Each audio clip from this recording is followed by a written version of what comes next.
وہ کون سی غلطیاں ہیں جن کے کرنے سے رزق میں برکت ختم ہو جاتی ہے اور ہم وہ کر رہے ہیں؟ دیکھیے، اعوذ باللہ من الشیطان الرجیم، بسم اللہ الرحمن الرحیم، السلام علیکم ورحمۃ اللہ وبرکاتہ۔ دوستو، سورہ یاسین کی وہ دو کون سی آیات ہیں جن کے پڑھنے سے رزق کی بارش ہوتی ہے، اس پر بات کرتے ہیں آج۔ آپ سورہ یاسین کی تلاوت تو اکثر میرے دوست بہن بھائی جو بھی مجھ سے اکثر ڈسکس کرتے ہیں بات کو، آلموسٹ ہر آدمی کرتا ہے صبح کے ٹائم پہ نماز کے بعد۔ مطلب جو نمازی لوگ ہیں ان کی زیادہ تر یہ عادت ہے بہنوں بھائیوں کی کہ سورہ یاسین کی تو تلاوت ضرور کرتے ہیں۔ سورہ یاسین کی دو آیات ہیں، آخری دو آیات 82 83، انما امرہ اذا اراد شیئا ان یقول لہ کن فیکون فسبحان الذی بیدہ ملکوت کل شیء والیہ ترجعون۔ ان دو آیات کو اگر کوئی شخص فجر کی سنتوں اور فرض کے درمیان 41 دفعہ پڑھنا شروع کر دے تو اس کا رزق بڑھ جاتا ہے۔ اول آخر ایک بار یا 3 بار درود ابراہیمی پڑھ لیں، اور اس کے ساتھ یہ 40 دن کم از کم یہ آپ عمل جو ہے وہ کریں، تو آپ یہ دیکھیں گے کہ رزق بارش کی طرح برسے گا اس آدمی پر جو یہ عمل کرے گا۔ کیونکہ یہ چیز جو ہے سورہ یاسین تو بہرحال جو مکمل پڑھتے ہیں اس کا اپنا اجر و ثواب ہے، اور وہ بے شمار اس کے فیوز و برکات ہیں۔ ان دو آیات کے اندر بھی کمال ہے، کمال کی یہ دو آیات ہیں کہ اس کو پڑھنے والا جو ہے وہ کبھی تنگ دست نہیں رہتا۔ تو آپ اس عمل کے بارے میں آئی ہوپ کہ میں کلیئر کر چکا ہوں، لیکن پھر بھی کچھ پوچھنا چاہیں تو آپ واٹس ایپ پہ رابطہ کر لیجئے گا۔ رات 8 سے 11 تک اویلیبل ہوتا ہوں میں، اور کال کرنا چاہیں تو بہتر یہ ہے کہ میسج کر کے کال کا ٹائم لے لیں۔ اب ایک بڑے کام کی بات، کیونکہ میری عادت تو یہ گئی نہیں کہ کچھ نہ کچھ آپ کے ساتھ ڈسکس، تو وہ کون سی غلطیاں ہیں جن کے کرنے سے رزق میں برکت ختم ہو جاتی ہے اور ہم وہ کر رہے ہیں؟ دیکھیے، بہت ساری مائیں بہنیں خواتین جو ہے وہ اپنے گھر میں خیر و برکت کے لیے وظائف پوچھتی بھی رہتی ہیں، کرتی بھی ہیں، اور پھر یہ بھی بتاتی ہیں کہ شاہ صاحب بہت وظائف کرتے ہیں، بڑی چیزیں پڑھتے ہیں، لیکن کیا ہے کہ برکت جو ہے وہ گھر میں ہوتی نہیں ہے، ہر وقت لڑائی ہوتی ہے، پریشانی ہوتی ہے۔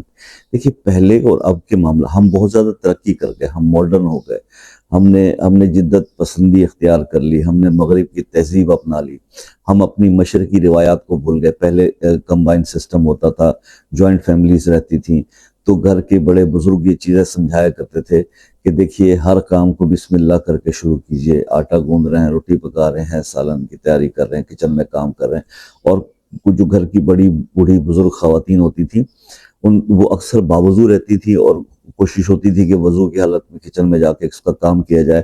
اور گھر میں بہت ساری خواتین ہو تو جس خاتون نے نماز جن دنوں نہیں پڑھنی ہوتی تو کوشش کیا جاتا تھا کہ وہ جو ہے وہ کچن کے کاموں سے اس کو دور رکھا جائے۔ اب کیا پوزیشن ہے وہ آپ دیکھ لیجئے کہ ہم کر کیا رہے ہیں اور ہماری زندگی کس پیٹرن پہ چل رہی ہے۔ بسم اللہ پڑھنے کا رواج ختم ہو گیا، کیونکہ نماز تو ہمارے سرے سے اس کی عادت ہماری ختم ہو گئی۔ اگر نمازیں پڑھنے کا دستور ابھی کچھ ہے بھی صحیح، جس کو مطلب لوگوں نے کچھ نے پکڑا ہوا، تو اس کے بعد پھر یہ عادت کہ ہر چیز کے اندر ہر کام کرنے سے پہلے بسم اللہ پڑھنا، وضو کر کے کوشش کریں کہ اپنے کچن کا آٹا اور دوسری چیزیں جو رزق کی ہیں اس کو ہاتھ لگانا۔ تیسری اہم بات یہ ہے کہ ہمارا دستور یہ بن گیا کہ گھر میں گروسری جب مہینہ شروع ہوتا ہے تو بڑے شوق سے خواتین لینے جاتی ہیں، بچے بھی ساتھ جاتے ہیں، کیونکہ یہ بھی ایک فیشن بن گیا ہے۔ لیکن وہ گروسری جو آتی ہے مہینے کی تو وہ پڑی ہوئی ہے، لیکن باہر سے کھانے آ رہے ہیں، ڈیلز منگوائی جا رہی ہیں۔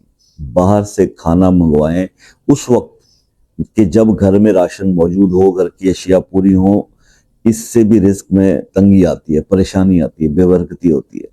لیکن کیا ہے کہ وہ روٹین بن چکی ہے، وہ رزق جو آپ کے کیبنٹس میں پڑا ہوا ہے وہ آپ کو بد دعائیں دے رہا ہے، اور آپ باہر سے منگوا کے کھا رہے ہیں۔ نہ شکری ہے یہ بھی، تو کبھی کبھار ہو جاتا ہے، لیکن اب تو روٹین بن گیا ہے کہ بچے جو ہیں وہ جو پکے ان کو پسند نہیں آتا، جو وہ ڈیلز آ رہی ہیں۔ تو یہ ہماری جو ہے وہ دستور زندگی کی جو لائف سٹائل ہے وہ ہمارا یہ بن گیا۔ اگر آپ ایسے سینیریو میں رہتے ہیں تو پھر آپ وہ اکٹھا کر کے ذخیرہ اندوزی تو نہ کریں نا رزق کی، تو کچھ اپنی ہیبٹس کو بھی بندہ چینج کرے۔ یہ میں سو کالڈ جو ماڈرن لوگ ہماری سوسائٹی کے ہیں، جو مڈل کلاس، جو کہ وہ غریب ہو چکی ہے لیکن تسلیم کرنے کو تیار نہیں کہ وہ غریب ہو چکی ہے، وہ امیروں کے لائف سٹائل کو فالو کرنے کی کوشش کرتے ہیں. نہ وہ امیر ہیں نہ غریب ہیں، بیچ کی چیزیں، لیکن ہیں وہ اب غریب، لیکن وہ سمجھتے ہیں اپنے آپ کو امیر ہے. تو یہ مڈل کلاس کا المیہ ہے. تو اپنی اقدار سے جڑ جائیں، اپنی روایات کو، مشرقی روایات کو اپنائیں، دین کی طرف آئیں، بچوں کو نماز کی طرف تلقین کریں. ابھی اکثر بھائی بات کرتے ہیں، بہنیں، کہ جی بچے نماز نہیں پڑھتے. ارے بھائی، جب وہ چھوٹے چھوٹے تھے، بچہ تو چھوٹا سا ایک بلینک کاپی کی طرح ہوتا ہے. آپ کو اس نے دیکھا بچپن سے، جب وہ چھوٹا سا تھا، بڑا دیکھے باپ تو نماز پڑھتے ہی نہیں تھے. اب باپ ہو گیا، 50 سال کا بچہ 20 سال کا جوان ہے، اب وہ باپ نمازی ہو گیا اور بچے کو کہتا ہے نماز پڑھو. تو وہ ایسے ہی جواب ملتے ہیں، اور یہ سننے میں آئے. کئی لوگ بتاتے ہیں کہ تجربے کی بات بتا رہا ہوں، کہ وہ کہتا ہے کہ اچھا جی جب آپ کی عمر کے ہوں گے تو پڑھ لیں گے نماز. کتنی افسوسناک بات ہے. اگر شروع سے آپ نے اپنے آپ کو دیندار اور نمازی رکھا ہوتا تو کبھی جرت تھی کہ آپ کا بچہ نماز نہ پڑھتا. تو یہ چیز ہے کہ ہم اپنے آپ کو مورلی وہ چیز بنا کر اپنی اولاد کے آگے پریزنٹ ہی نہیں کر رہے. ٹھیک ہے، پھر اس بے نمازی کے گھر میں ہونے سے جو بے برکتی اور نحوست ہوتی ہے، اس کی سوچ ہے آپ کو کہ مطلب ایک بے نمازی گھر میں ہو تو 40 گھروں تک اس کی نحوست جاتی.